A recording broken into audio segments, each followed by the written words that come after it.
Hari ini kita di Jakarta mungkin baik-baik saja, quote and quote. Tapi jauh di kampung kita itu butuh atensi, butuh perhatian, butuh lebih dari sekedar kata-kata perhatian. Harus ada tindakan konkret.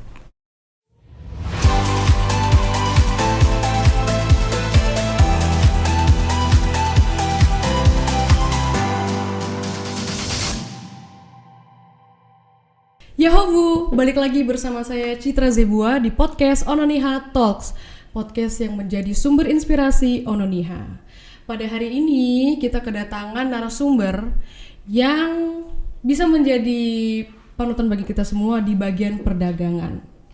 Siapa lagi kalau bukan Bang Ilham Mendrova. Yahobu, saya senang bisa join.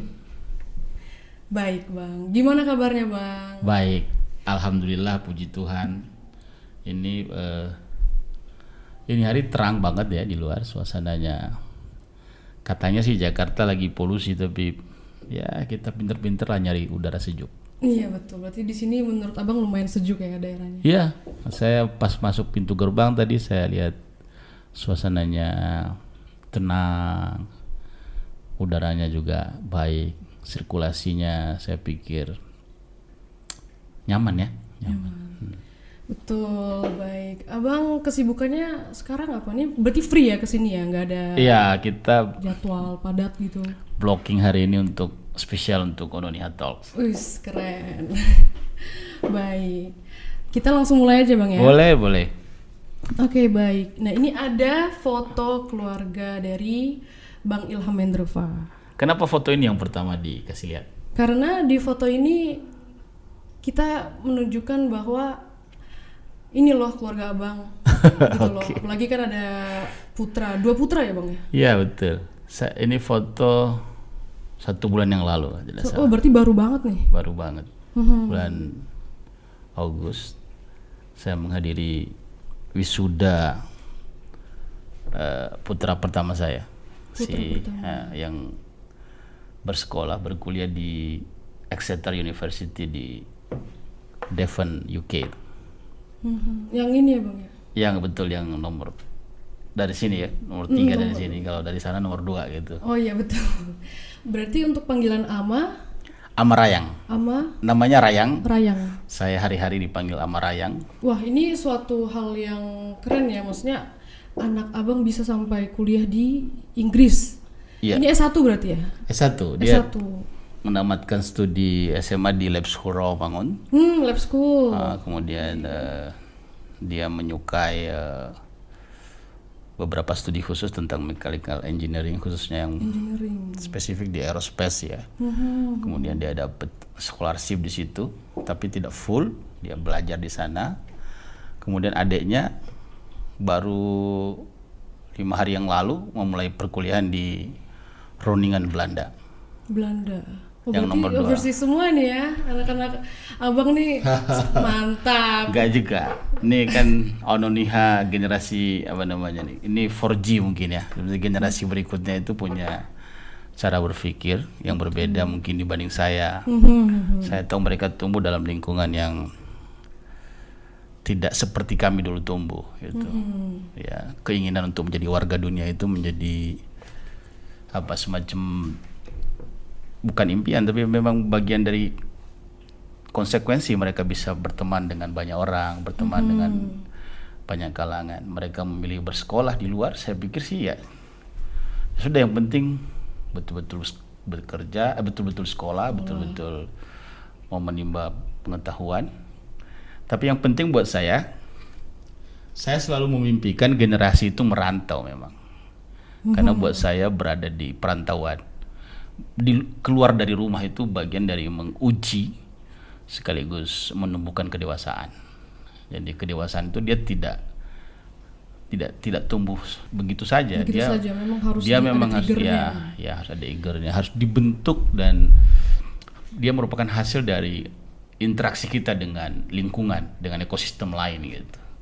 Jadi bersekolah di luar bagian dari menumbuhkan kedewasaan itu, meluaskan cakrawala, mudah-mudahan mereka bisa memenangkan masa depannya besok. Amin, amin. Doa yang terbaik buat anak-anak abang ya. Amin. Nah, kenapa kami pilih ini? Karena ini relate dengan the next foto. Nah, jadi sambung menyambung. Jadi pas nih. Tadi kan kita melihat dari anaknya abang. Iya, betul. Nah, sekarang we're gonna talk about you personally. Oke, so di sini abang yang mana? Saya yang sebelah kanan sini yang tangannya Gini. gini. Ini wisuda tahun 2000 di 2000? Iya, Universitas Lampung Agustus, berarti hampir 22 tahun dari sekarang ya. Ini masa memang yang masa transisi karena 98 itu kan reformasi. 2 tahun setelah itu kami menamatkan kuliah, tetapi suasana kebatinannya itu masih pergerakan. Artinya anak-anak yang wisuda di tahun 2000 itu sebenarnya orang yang beredar di jalan di masa-masa 98-99 gitu. Kami dekat betul, kenal betul dengan perubahan politik pada saat itu.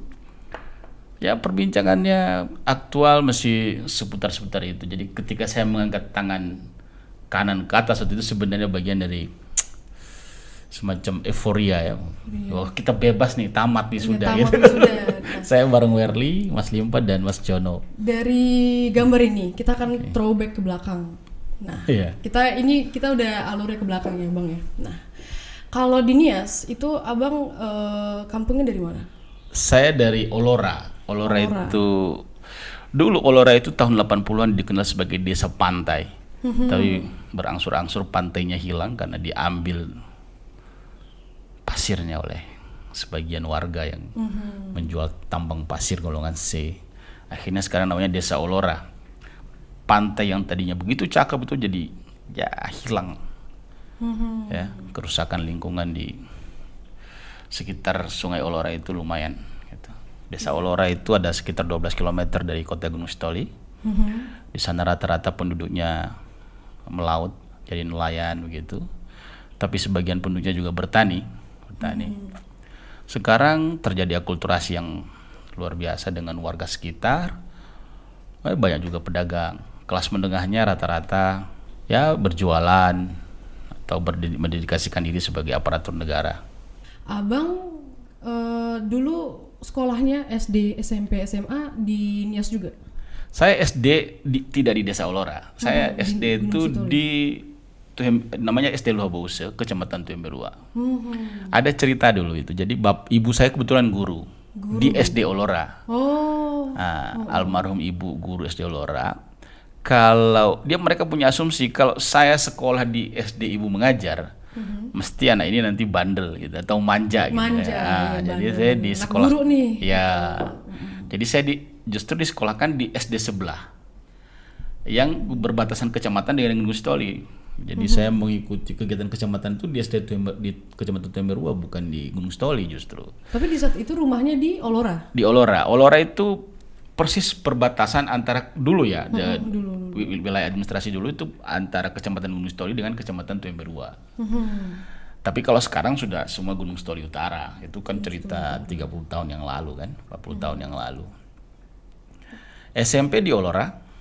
Oh, balik lagi ke Olora berarti. Tadi kan SMP, SD di ini terus ke Olora SMP lagi. Olora 3 tahun SMP, kemudian SMA saya merantau.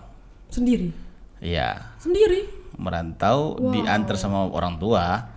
Tapi tekad itu dari abang sendiri atau? Iya, dari interaksi saya dengan orang tua ya. Jadi karena kami berasal dari keluarga sederhana begitu, jadi cita-cita untuk merubah nasib, untuk bisa berjuang, merubah hidup itu melekat sekali dalam setiap percakapan di keluarga. Dan kita meyakini bahwa salah satu pintu untuk merubah nasib itu adalah pendidikan gitu. Jadi pendidikan itu penting. Pendidikan penting sekali. Karena itu katakanlah anjuran orang tua ya saya ikutin. Jadi mulai dari SMP saya sudah punya cita-cita mau sekolah keluar gitu. Bahkan 2 tahun sebelumnya adik saya udah duluan malah. Adik saya tamat SD udah langsung berangkat. SMP keluar berarti. SMP di mana itu? Di pesantren di Darul Arafah di Deli Serdang. Waktu itu sekitar 20 km dari kota Medan gitu. Saya SMA sempat 1 tahun di Lok Sumawe, Aceh Utara, kemudian SMA saya selesaikan di Medan. Di SMA Negeri 5 Teladan. Kita jadi anak teladan namanya. Nama daerahnya Teladan. Nama daerahnya Teladan kirain. Nah, dari situ akhirnya S1 di Lampung. Di Lampung. Jadi Medan saya ke Lampung. Saya tamat SMA tahun 94. Tahun 94 pengen sekali sekolah di Jawa waktu itu. Karena orang tua backgroundnya petani, ya mungkin tidak definitif sih, tapi orang tua tuh membayang-bayangkan bagus juga loh kalau ngambil kuliah itu di pertanian. Berarti S1 pertanian ya? S1 pertanian, ngambil jurusan hama penyakit tanaman, hama penyakit tumbuhan namanya. Itu jurusan sekarang namanya sih agrotek ya. Tapi jurusan itu memang spesifik untuk mengenali, mengidentifikasi problem-problem hama dan penyakit pada tanaman gitu. Di waktu abang S1 ini fokusnya ke situ? Betul, saya ngambil spesialisasi itu. Di skripsi saya itu saya studi tentang, ini nggak apa-apa ngomong spesifik ya. Karena kan orang-orang mungkin selain pertanian kan banyak jurusan lain kan. Kita fokus ke abang yang ngambil pertanian. Iya, saya studi di skripsi saya terakhir itu tentang belalang migratoria, Locusta migratoria namanya. Ada belalang yang punya kemampuan terbang puluhan kilometer dan menyerang hamparan padi jagung itu dalam 1 malam gitu. Dia hama besar itu dan terus datang berulang gitu. Saya nggak mengambil studi tentang itu karena kita tahu bahwa hama ini punya kemampuan bertelur begitu banyak dan bisa berpindah dalam rentang 60 km dalam waktu 1 malam. Jadi dia merusak hamparan tanaman itu dalam 1 malam. Jadi puluhan jutaan belalang berangkat. Itu belalang yang di tahun 99 saya melakukan studi itu tuh serangan pertamanya di NTT. Oh, jadi belalang ini jadi ya hama ya? Hama. Merusak dulu pertanaman jagung. Studi saya tentang itu. Tentang itu. Studi S1. S1. Ya. Nah, oke, coba kita relate dengan foto ini. Kalau ini waktu S1 juga? Iya. Ini foto-foto. Bingung bang dari mana? Ada sesuatu. Iya. Jadi di foto ini waktu aktif. Ya, di S1. Jadi waktu sekolah S1 itu, selain kuliah, saya kan menyempatkan diri untuk berinteraksi dengan teman-teman. Kita aktif di himpunan mahasiswa Islam di intrakampus, aktif di senat mahasiswa. Nah, ini adalah pertemuan Munas Ikatan Senat Mahasiswa Pertanian Indonesia di Riau. Ngumpul waktu itu terpilihnya YK. Kebetulan saya delegasi mewakili Universitas Lampung. Kita ngumpul di Riau, ini lagi makan ini. Ini sekarang Mulyadi itu sekarang yang pakai baju garis-garis merah itu kalau nggak salah di Dinas Pertanian di Aceh. Indra itu masih aktivis lingkungan. Sebelah kiri saya yang tidak terlihat itu Isnen. Sekarang dia di Batam. Masih kenal, masih ingat ya bang ya? Masih. Teman-teman bestie abang ini. masih itu, masih ngobrol-ngobrol gitu-gitu. Kita masih ada WA group, masih ngumpul. Ini dosen di Uncen. Yang perempuan saya nggak begitu hafal. Berarti bang dari abang memang passion di pertanian ini, itu memang dari awal balik lagi nih misalnya kayak dari orang tua abang, kan orang tua abang kan petani. Betul. Background itulah yang membuat abang jadi kayaknya jadi bagus gitu loh waktu S1 ini. Definitifnya orang tua saya sebenarnya pegawai negeri ya, tapi pulang hari dari jam bekerja dia bertanam coklat. Macam-macam, sempat juga punya ayam gitu-gitu kan, sempat punya punya jaring, kalau punya bertani, intinya bertani gitu. Jadi waktu saya kecil itu saya sudah terbiasa menanam tanaman gitu, mulai dari menanam, kemudian dalam waktu tertentu diajak menyiangi begitu ya. Hari-hari SMP itu kita punya gubukan kecil di pertanaman coklat itu. Itulah tempat yang paling menarik untuk bisa saling bercerita. Relate sama aku sih, soalnya aku belum pernah masuk di gubuk gitu, tapi itu memang memori abang saat waktu itu. Iya. Di gubuk itulah orang tua mentransfer hal-hal yang saya anggap hari ini sebagai nilai ya. Ya, satu hal yang dia ceritakan itu tadi soal keseriusan mencari bekal pengetahuan, kemudian menanamkan nilai-nilai soal kejujuran ya, soal integritas dan keberanian untuk membela orang lain. Dari pelajaran orang tua begitu. Ya, orang tua adalah bapak saya anggap bagian dari guru lah, guru yang paling penting untuk sangat substansial membentuk fondasi kepribadian saya yang sampai sekarang ini. Baik, baik. Jadi kebiasaan Om ya, sebelumnya panggilnya Om. Baik Bang, jadi ini waktu Abang S1. S1, ini S2 kegiatan ada di luar. S2. Hah? S2. Saya S2 di Trisakti, ngambil Magister Manajemen tahun 2010. Ngambil jurusan manajemen strategi. Dia sebenarnya Magister Manajemen tapi spesifik waktu itu almarhum Pak Tobi Mutis ngasih spesifikasi tentang manajemen strategik. Manajemen strategi itu adalah mixing dari beberapa studi studi manajemen dicampur dalam satu studi, dalam satu keahlian khusus. Bisa ya Bang dari pertanian ke manajemen tuh umum ya sebenarnya? Sekarang sih banyak ya, tapi memang saya kan sudah bekerja, jadi saya terekspos dengan pengetahuan lain di karir lain sehingga saya merasa perlu belajar tentang manajerial. Jadi berarti habis lulus dari S1 Abang kerja dulu Bekerja. Di saya bekerja dulu namanya Agroevo ya, perusahaan pestisida, perusahaan agrochemical yang jualannya obat-obat, namanya obat-obat sawah gitu ya, obat-obat sawah, pestisida namanya kalau bahasa kerennya itu. Berarti udah ada pengalaman kerja baru ambil S2. Iya, saya tamat tahun 2000 terus bekerja, sempat 3 company saya pindah-pindah sampai 10 tahun bekerja baru saya S2. Baru S2. Abang S2 udah di Jakarta tahun 2010. 2010. Nah, berarti Abang memang sudah di Jakarta tuh dari 2010 atau sebelum-sebelumnya udah menetap di Jakarta? 2000 di Jakarta. Tahun 2000 saya tamat tahun 2000 Agustus saya sudah di Jakarta. Langsung ya? 2 bulan setelah langsung. 2 bulan setelah wisuda saya bekerja satu perusahaan, kerja jadi orang gudang waktu itu pernah gitu-gitulah. Ya, fresh graduate kan apa mengingat aja. Masa lalu perjuangan sampai detik ini ya Bang ya. Baik, nah kalau ini foto apa nih Bang nih? Bawa piagam penghargaan? Enggak, ini di mana ya? Oh ini waktu diundang di Universitas Sekolah Tinggi Ilmu Ekonomi di Nias ini. Oh, di Nias? Ini diundang tahun berapa? Saya lupa tahunnya, mungkin 2-3 tahun yang lalu. Kalau lihat foto saya pakai jamu, dugaan saya ini 2-3 tahun yang lalu. Saya mengidentifikasinya dari saya diundang sebagai pemateri untuk menyampaikan pikiran-pikiran tentang entrepreneurship, tentang kewirausahaan. Berarti Abang punya ini dong? Bisnis, maksudnya ada usaha selain bekerja di kantor? Ya, tahun 2012 saya sudah resign dari tempat bekerja, kemudian memulai bisnis sendiri. Berarti ada 10 tahun lah dari sekarang. Kecil-kecilan, dagang-dagang. Apa tuh? Kecil-kecilnya apa tuh? Saya dagangan saya itu ada 3 sih sebenarnya. Pupuk ya. Saya ngagenin barang-barang. Kemudian kerjasama sama kawan buat pabrik kecil-kecilan lah di Jawa Timur.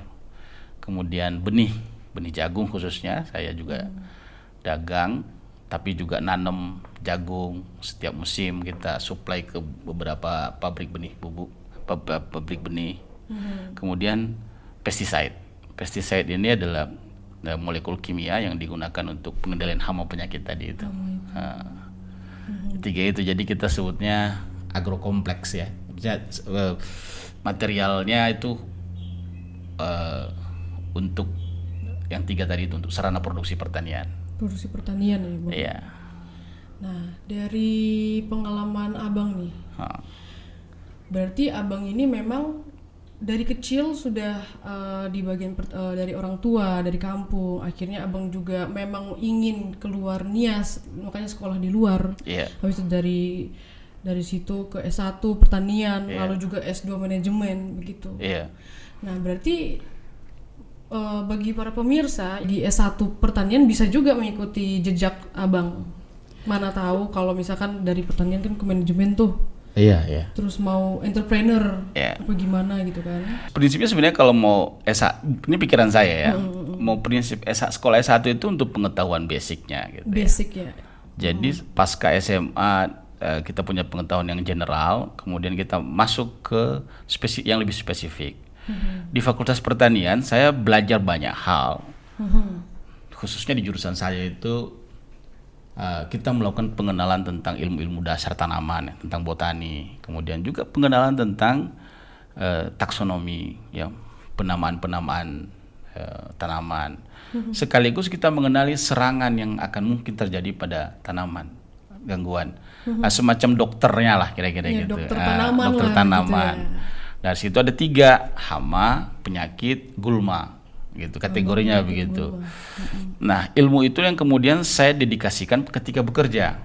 Nah, bekerja selama 10 tahun, tapi bekerja kan ruang saya hanya mampu pada menservis atau mendelivery pengetahuan ke pemilik perusahaan kan. Dalam hal ini ada pemilik perusahaan dari asing, ada juga yang lokal waktu itu saya bekerja. Pada akhirnya orang bekerja kan terbatas dari segi waktunya sudah diatur, dari penghasilannya juga terbatas kan. Terbatas. Nah, karena kita ingin lebih, kita ingin mau terus tumbuh, saya memberanikan diri untuk berdagang sendiri, berbisnis sendiri. Nah, bekal saya untuk mandiri berbisnis itu yang saya dapatkan ketika saya memutuskan studi manajemen itu. Saya mengerti bahwa modal terbesar untuk berwirausaha itu bukan uang ternyata, tapi resultante dari networking, kemudian dari trust ya, dari banyak orang, kemudian kemampuan berinovasi itu. Nah, kalau kita mampu menggabungkan ini juga bisa jadi modal yang nilainya secara value lebih besar daripada uang. Itu yang saya lakukan di tahun 2011-2012, saya memberanikan diri membuka usaha sendiri.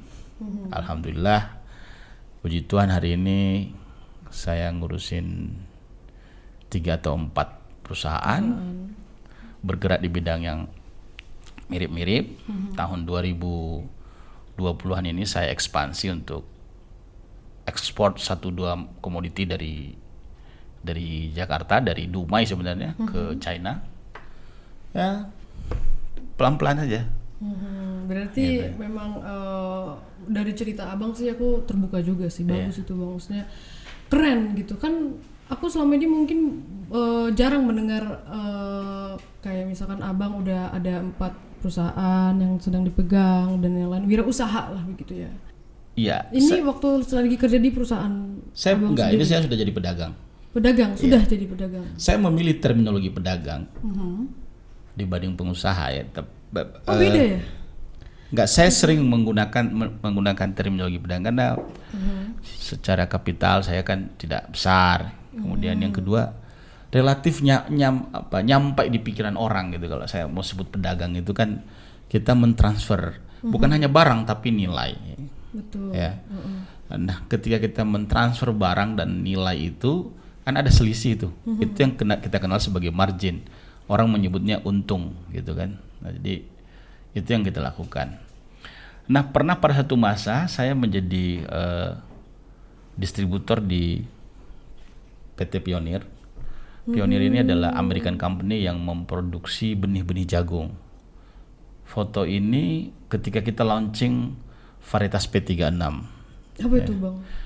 Ini adalah benih jagung khusus lah ya. Saya sebut khusus karena dia bisa efektif di Jawa Timur waktu itu, di Datan Jawa Timur yang serangan bulainya tinggi. Nah, jadi di jagung itu problem tanamannya itu bulai. Namanya penyakit bulai namanya. Dia membusuk. Jadi nanti petani sudah capek-capek tahu-tahu batang tongkolnya itu membusuk dan popong jatuh gitu. Nah, varietas 36 ini, jadi kita promosikan produk orang nggak apa-apa ya. Nggak apa-apa. Itu adalah punya punya genetis yang tahan terhadap gulai. Nah, untuk daerah-daerah endemik seperti Lampung, Jawa Timur, Sumatera Utara bagian utara sini, Sumatera Selatan, Makassar, itu yang memang endemik gulai, varietas ini digemari. Ya, gitu. Nah, ini foto pas kita lagi senang-senangnya karena kalau lihat senyumnya pasti lagi dapat untung. Iya, kelihatan itu terlihat dari fotonya. Aduh, ini lumayan nih kan, project berarti ini ya. Bang, dan waktu ini abang udah kondisinya sudah berdagang sendiri. Sudah berdagang sendiri. Tahun berapa nih bang?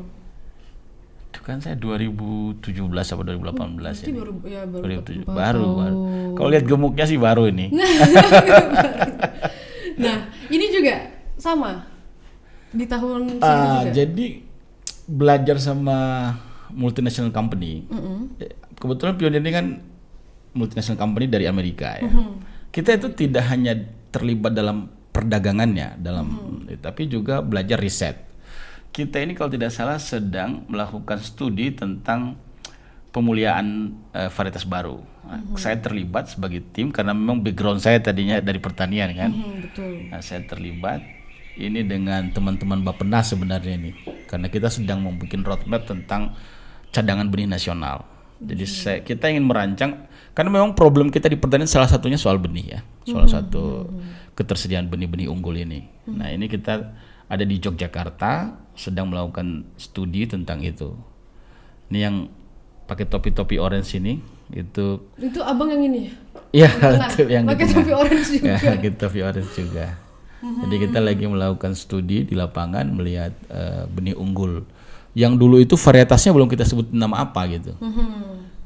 Terakhir mungkin sekarang F4 apa kalau tidak salah namanya setelah rilis komersilnya. Nah, dari pengalaman abang nih, kalau aku lihat secara pribadi, berarti abang nih memang detail juga sih mengenai menjiwai mengenai pertanian ini. Dengan tadi abang di picture sebelumnya itu abang bisa tahu dari bibitnya, pokoknya bagian tanaman seperti apa. Betul. Dan yang lain begitu ya. Nah, kalau misalkan kita sangkut pautkan dengan Nias. Ada nggak pemikiran abang kalau mungkin Nias ini suatu saat nanti bagian pertanian maju atau berhubungan lah tentang perdagangan atau tentang pertanian gitu bang? Sebelum sampai ke sana saya ingin terangkan ya, saya memang menyukai jadi profesi petani itu, karena memang dari orang tua, dari leluhur saya juga petani kan. Petani ini dalam pikiran saya bukan hanya orang yang bercocok tanam ya, termasuk peternak, termasuk nelayan, termasuk pelaku retail atau orang yang bekerja di sektor produksi lah. Kemudian saya ceritakan saya bersekolah di situ, ya saya mendalami ilmu-ilmu dasar tentang pertanian itu, mulai dari materi-materi paling dasarnya, botani, taksonomi, ilmu ekologinya saya belajar. Kemudian setelah bekerja saya juga mengenali ilmu manajerial tadi saya ceritakan. 20 tahun terakhir saya berada di bisnis yang sama, ya, yaitu berdagang gitu untuk sarana produksi pertanian. Jadi kalau ditanya seperti apa saya dengan pertanian, saya mencintai betul profesi ini. Passion banget lah ya bang. Kalau itu penilaian orang, tapi kan itulah yang saya sebutin bahwa saya mencintai. Profesi ini. Nah, tadi Citra bilang ke saya seperti apa soal Nias. Nah, ini memang butuh percakapan sendiri Citra. Yang pasti topografi kita, kemudian semua potensi yang saya lihat di Nias itu ya memang relate dengan pertanian ini. Kalau tahu hari-hari itu, kalau saya bisa sebutkan mungkin semua orang yang berangkat merantau dari Nias itu mesti tahu Kabu Hafea, kebun karet. Mesti tahu dengan komoditi-komoditi tanaman keras lainnya di sana, kelapa misalnya. Terus sekarang sudah ada komoditi lain ya, tapi dari situlah mereka berangkat sekolah kan, dari situlah orang tuanya cari makan gitu. Membiayai mereka sekolah segala macam. Jadi kalau ditanya Nias dan pertanian itu adalah bagian tidak terpisah. Itu pikiran saya soal Nias dan pertanian. bukan hanya pertanian darat, juga pertanian laut ini. Ada ya, Bung? Jadi Pertanian laut itu seperti apa? enggak, yang saya sebut melaut itu juga bagian dari pertanian gitu. Maksud saya kita dalam pertanian itu menemukan definisi yang lebih luas sebenarnya, bukan hanya bercocok tanam, menanam. Mungkin orang-orang taunya pertanian sama dengan tanam selesai. Iya. Gitu kan. Padahal bukan sekedar itu aja. Bukan hanya itu, maksud saya kegiatan melaut, kegiatan nelayan Itu masuk juga pertanian. dalam definisi yang luas itu adalah pertanian juga gitu. Coba kalau dulu Institut Pertanian Bogor itu isinya juga ada peternakan, ada perikanan gitu. Jadi pertanian secara luas sebenarnya itu definisinya gitu. Tapi kemudian kan terminologi ini berkembang, ada nelayan, ada peternak dan segala macam. Tetapi yang saya maksudkan adalah kita yang bergelut di profesi-profesi produksi ini itu sama problemnya, ya. Misalnya kalau di pertanian yang paling rumit hari ini itu kan semua rata-rata problem itu kan pasca panen, harga jual. Kenapa?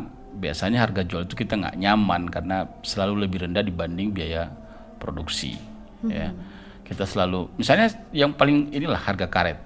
Harga karet hari ini itu 6.000 7.000 per kilo. Per kilo. Mereka bisa dapat 2 kilo 3 kilo sekali per hari, sedangkan untuk beli beras sehari untuk kebutuhan makan satu hari mereka membutuhkan lebih besar dibanding nilai yang mereka dari mereka sadap gitu. Itu kerumitannya. Belum lagi kalau mereka harus merawat tanamannya, pupuk subsidinya terbatas, pupuk non subsidinya langka.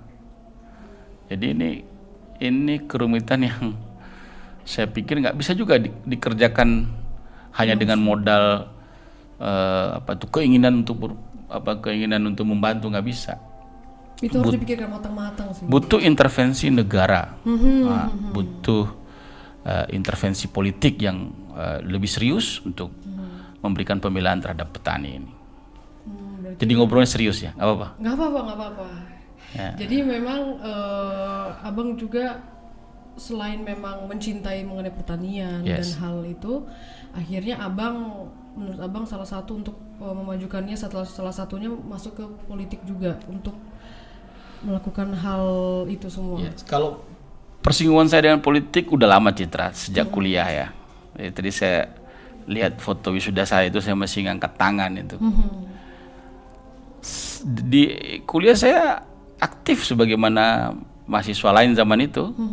Kemudian mengikuti organisasi himpunan itu, ya disitulah saya mengenal politik praktis ya, berkenalan dengan partai politik. Dan setelah bekerja setengah malam atau mungkin 3 jam per malamnya itu ya saya nongkrong duduk sama teman-teman yang dulu aktivis waktu zaman kuliah itu. Dan saya tidak pernah tinggalin dunia itu, walaupun saya bekerja profesional kemudian berbisnis secara profesional. Tetapi relasi saya dengan komunitas, dengan ekosistem politik itu tidak pernah saya tinggal. Kenapa? Karena saya merasa memang politik ini adalah perkakas atau tools cara kita menunaikan kewajiban kita sebagai warga untuk membantu orang lain, untuk membela orang lain, termasuk membela diri sendiri, membela profesi sendiri. Gitu. Ini foto tahun udah lama ya? Iya, saya lupa. Dulu saya narasumber salah satu TV lokal untuk sektor pertanian juga, tapi macam-macam lah soal kewirausahaan gitu. Ini saya lupa persis tempatnya di mana. Kalau tidak salah di Lampung, karena dulu saya lihat bajunya itu waktu masih di Lampung. Di Lampung ya? Iya. Nah berarti abang ini terjun ke politik ini memang dari dulu ya, dari masa kuliah sampai sekarang pun masih kan? Iya, di politik itu kan ada panggung depan, ada panggung belakang. Semua yang di capture hari ini itu semua yang ada di panggung depan, tapi bukan sedikit orang yang bekerja di panggung belakang. Nah tahun 2000 mungkin ya, sampai sekarang kalau saya split itu saya berada di panggung belakang. Misalnya kalau tahun 2000 ya, 2004 lah ya, ketika pemilu pertama sekali, pemilihan langsung dimulai terpilihnya kalau tidak salah Pak SBY waktu itu, saya mendampingi beberapa senior saya yang kebetulan ikut berlaga di pemilu legislatif. Sebelum itu beberapa kali pemilihan gubernur di Lampung saya terlibat dalam panggung belakangnya. 2009 saya sudah aktif di 2004 sampai 2009 juga terlibat aktif di beberapa fase periode-periode sejarah di politik itu. Kebetulan saya punya hobi, bukan hobi juga, saya bisa sebut sebagai skill juga, menulis. Jadi saya terlibat dalam scriptwriter, menulis pidato atau menulis apa-apa saja yang diucapkan oleh senior-senior yang kebetulan berada di panggung depan. 2009 itu 2010 saya menjadi salah seorang staf khusus di Kementerian Pemuda Olahraga waktu itu.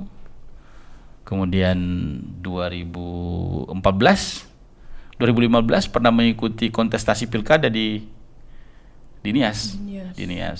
2014 sampai 2019 saya mendampingi salah seorang kepala daerah di provinsi di Lampung,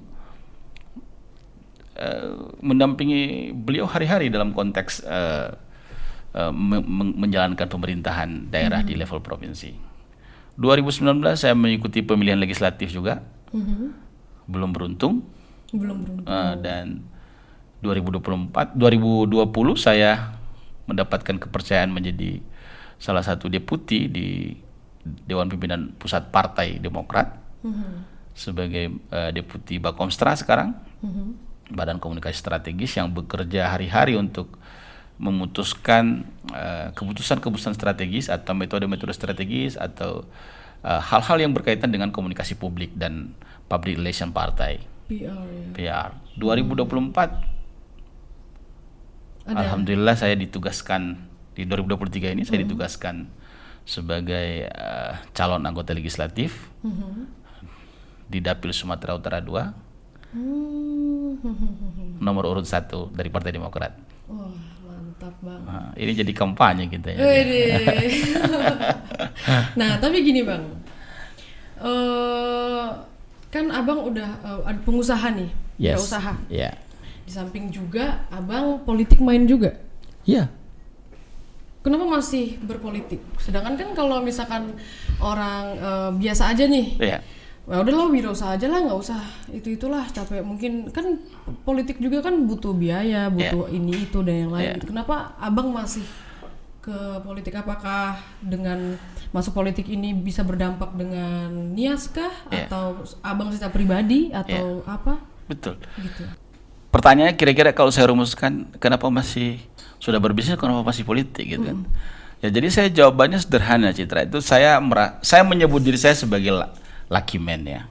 Karena saya mengakhiri masa kuliah itu di ujung 98 itu, di mana punya kesempatan berinteraksi dengan dunia di luar kepentingan pribadi. Mengenal orang lain, mengenal ekosistem yang lebih luas, mengenal negara, politik negara pada saat itu. Dan ekosistem itu yang kemudian kan tumbuh juga.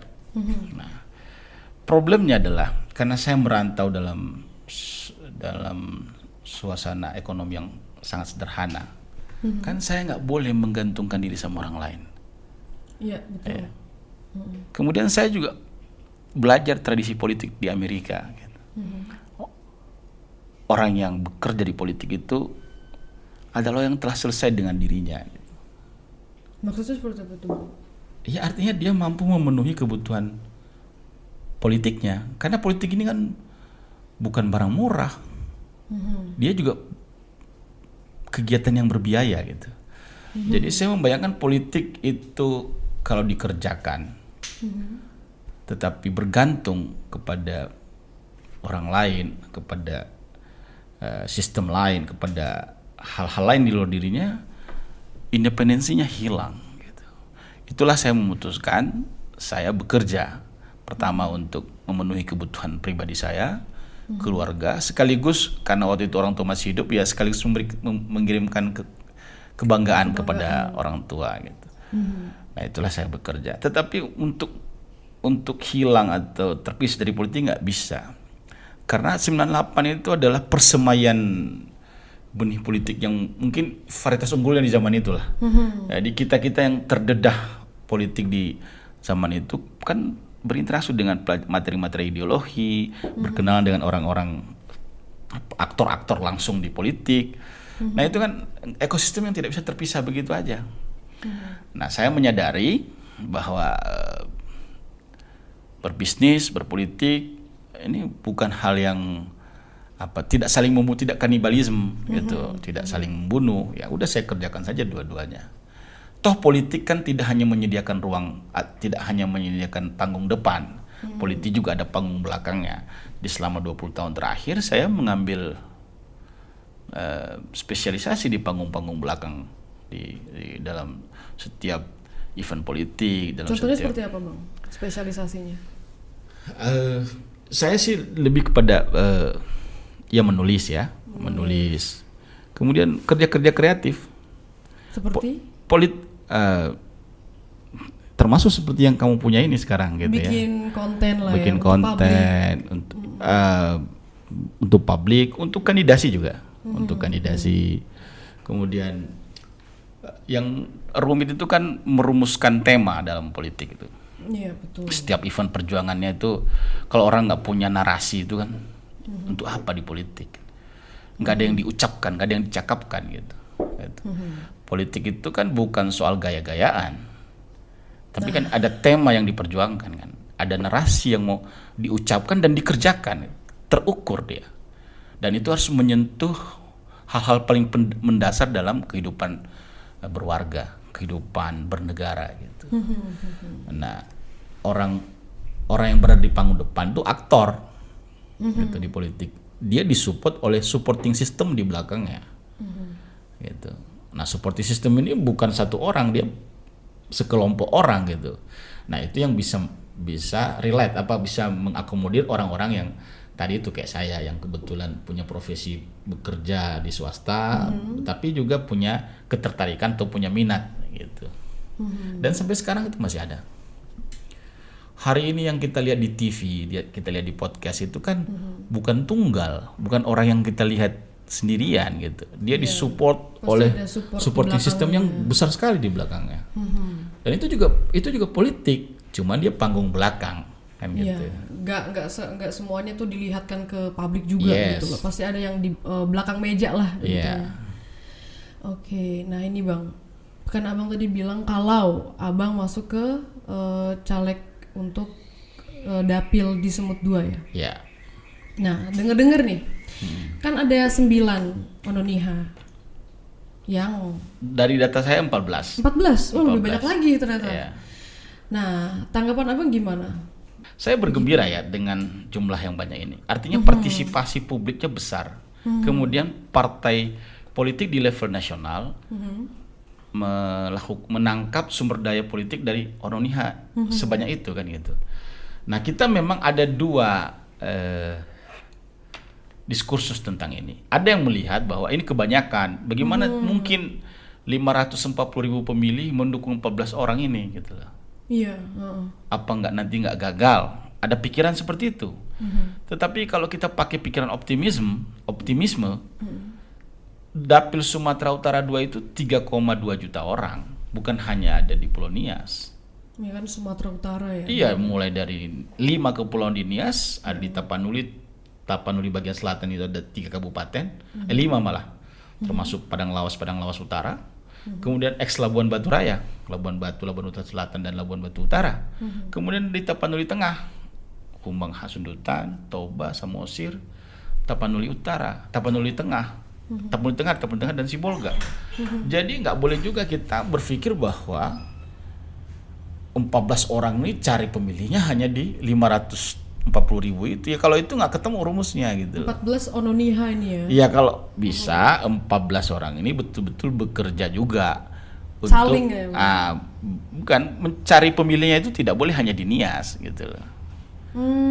Kalau hanya orang Nias saja nggak bisa karena kita hanya 540.000, kalau partisipasinya di 73%, 70% hanya ada 400 ribuan pemilih, 360 ribuan pemilih yang datang ke TPS.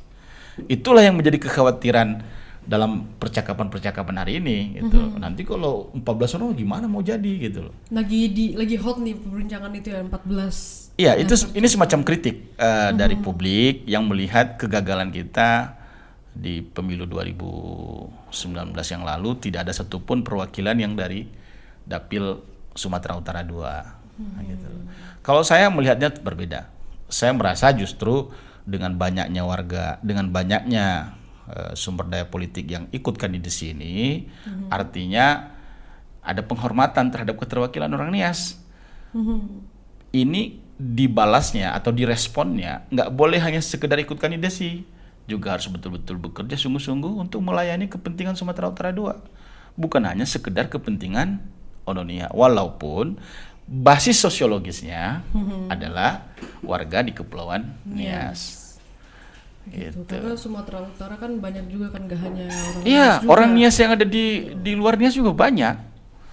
Nah, dari data riset kita ada sekitar 40 sampai 60 ribuan orang tersebar di Sibolga, Tapanuli Tengah, Tapanuli Selatan, Mandailing Natal, Padang Sidempuan, Labuhan Batu Utara, Labuhan Batu Selatan, Padang Lawas Utara, Padang Lawas. Termasuk Toba Samosir. Bahasa musik termasuk ya Bang ya? Iya. Baik, yang terakhir nih Bang, ada nggak seseorang yang berdampak di hidup Abang selama Abang menjalani karir dan sampai detik ini dengan usaha Abang, wirausaha Abang, entrepreneur dan yang lain begitu? Seseorang yang berdampak di hidup Abang? Istri lah. Istri. Akhirnya Abang ada pesan untuk Saya Ononia? untuk podcast dulu lah ya. Saya menghormati undangan podcast ini. Saya merasa bahwa kesempatan berbincang di Ononia Talks adalah kesempatan mahal karena bisa bercakap-cakap dengan generasi sebaya Citra, pikiran bisa menyentuh, merambah pikiran. Karena usia Citra itu kan usia anak muda juga yang mayoritas di Nias. Membayangkan pertanyaan-pertanyaan yang datang tadi, itu tuh nggak mudah juga buat saya menjawabnya sih sebenarnya. Tapi karena saya lihat percakapannya jujur, ya kita mengalir saja menceritakan, dan saya memberikan apresiasi buat Ononia Talks. Mudah-mudahan podcast ini terus tumbuh, berkembang, dan bisa melayani warga kepulauan, baik yang domisili di Nias maupun berdomisili di rantau ya. Yang kedua, saya ingin mengucapkan juga semacam perhatian yang serius kepada warga Nias. Ini loh, telah tumbuh anak-anak muda sebaya Citra yang hari ini tuh kebutuhannya sudah berbeda ya, keinginannya sudah tumbuh dengan tidak seperti kami dulu di kampung kan gitu. Nah, memang generasi yang tumbuh belakangan ini menurut saya harus dilayani juga dengan cara yang berbeda juga. Negara harus mau menghampiri generasi seperti Citra ini dengan cara yang lebih spesifik, ya, lebih custom begitu. Itulah juga yang menjadi semacam back mind saya, pikiran yang bekerja di belakang saya. Kenapa saya bulat tekad mengikuti kontestasi pemilihan legislatif 2024 ini. Saya berharap mendapat kesempatan melayani generasi seusia kamu Citra. Negara harus mau memberikan ruang kepada tumbuhnya anak-anak baru gitu, yang secara profesi sudah unik gitu ya, sangat unik gitu, dan negara ini harus bisa melayani, bisa memberikan yang terbaik kepada generasi-generasi baru ini. Di Nias Citra, saya itu berkesempatan mengelilingi lebih dari 560 titik bersalaman langsung dengan warga. Saya merancang schedule itu hampir 1,5 tahun belakangan ini. Saya berinteraksi langsung dengan mereka. Saya tahu panjangnya jalan rusak menuju kampung-kampung itu. 1-2 rumah yang belum selesai. Mereka mengantarkan anak-anak mereka ke sekolah, belum tentu dengan sarapan. Siang-siang mereka datang ke Harimbale namanya, menggendong setandan pisang itu, membawa ke Harimbalenya. Belum tentu nilai rupiahnya itu sebanding dengan jumlah nasi yang mereka belanjakan untuk rumah. 1, 2, 3, 4 gereja belum selesai. Banyak yang belum selesai ya Bang ya. Dan tidak sedikit orang tua yang sudah lentang. Itu tidak tahu kita bagaimana soal kesehatannya. Saya melihat langsung, Citra. Dalam podcast dengan Citra ini saya ingin membayangkan, hari ini kita di Jakarta mungkin baik-baik saja, quote and quote. Tapi jauh di kampung kita itu butuh atensi, butuh perhatian, butuh lebih dari sekedar kata-kata perhatian. Harus ada tindakan konkret yang tidak bisa dikerjakan oleh orang per orang, kelompok per kelompok. Harus ada keberpihakan negara untuk memajukan NIAS terhadap mereka yang ada di bukan saya, bukan hanya NIAS juga, mungkin mungkin di hampir banyak pulau, di hampir banyak daerah yang terkategori sebagai daerah termiskin itu. Harus ada kerja serius, harus ada pribadi-pribadi yang mau mendedikasikan dirinya bekerja membela mereka, mau mengalokasikan pajak yang diambil dari kita, diambil dari bumi kita untuk memihak kepada mereka. Citra, anak-anak sebaya kamu di NIAS itu tamat SMA itu nggak tahu mau kerja di mana. Gitu. Bahkan kalau mereka mau ikut UMPTN pun, mereka harus bayar jutaan rupiah untuk ke Medan untuk mengikuti, untuk dapat kesempatan bisa sekolah dengan kualitas yang bagus. Ya. Saya mengucapkan informasi terakhir ini, Citra, untuk menggambarkan itu resume kecil yang saya lakukan setelah melakukan perjalanan. Itu juga yang menguatkan saya bahwa kerja politik yang sedang saya perjuangkan di kampung bukan hanya sekedar meraih jabatan atau kekuasaan, tapi ini cara yang harus dikerjakan oleh orang-orang seperti saya yang bekerja sebagai politisi hari ini, untuk melakukan sesuatu di Kepulauan NIAS yang kita cintai. Baik, jadi Abang juga menjadi politisi seperti ini bukan semata-mata karena jabatan juga, bukan karena nama, tetapi memang Abang melihat langsung, dan Abang sudah ke NIAS juga. Abang melihat secara dari mata kepala Abang sendiri bahwa ini loh yang sedang terjadi, dan juga generasi-generasi seperti aku gitu kan. Abang melihat ada potensi, dan itu generasi yang penting untuk orang-orang kita gitu, terutama orang Ononiha kita ini. Ya. Gitu. Citra, tadi kamu sempat bertanya udah berbisnis kenapa berpolitik kan gitu. Karena saya punya asumsi itu memang harusnya orang yang berpolitik itu orang yang telah selesai dengan dirinya, orang yang mampu berdiri dengan kemampuan, walaupun memang juga ada metode fundraising ya, donasi itu juga sah saja di politik. Tapi yang saya mau sampaikan bahwa politisi yang baik harus mampu punya kemampuan sendiri lah, gitu, melakukan kerja-kerja politik, khususnya kerja-kerja pemenangan. Gitu. Nah, bahwa politik yang sedang kita kerjakan di sana itu ya, saya lakukan ya setelah saya tahu, setelah saya sadar bahwa memang saatnya saya harus bekerja untuk publik. Tadi kamu lihat, kasih saya gambar foto pertama tadi, 2 putra saya sudah selesai sekolah, level SMA ya. Kami juga tinggal berdua di rumah dengan istri. Jadi memang nggak ada aktivitas lain selain aktivitas usaha. Jadi ini kesempatan saya untuk melayani warga. Udah saatnya, waktu yang Sudah pas saatnya, untuk mudah-mudahan melayani. Tuhan memberikan saya kesempatan karena ini waktu yang tepat untuk melayani warga. Wah. Ini ada seperti apa namanya souvenir. Iya. dari Ononiha Talks. Jadi ini bisa menjadi kenang-kenangan buat abang. Ya, ada Thank gelasnya you. juga nih, kan Thank kita you. sambil minum di podcast gitu kan. Thank you, Nah, thank ini you. kita berarti foto dulu ya. Oke, makasih Citra. 1, 2, 3, oke. Baik. Sohagele. Ini bang, paknya. Makasih. Ini ada gelasnya juga. Iya. Ini luar biasa. Baik. Jadi sekian podcast kali ini.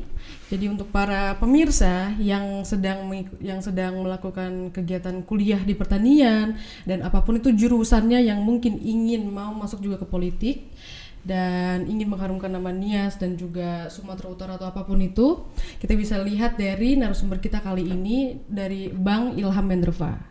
Jadi sekian podcast kali ini. See you on the next video. Bye bye. Bye bye.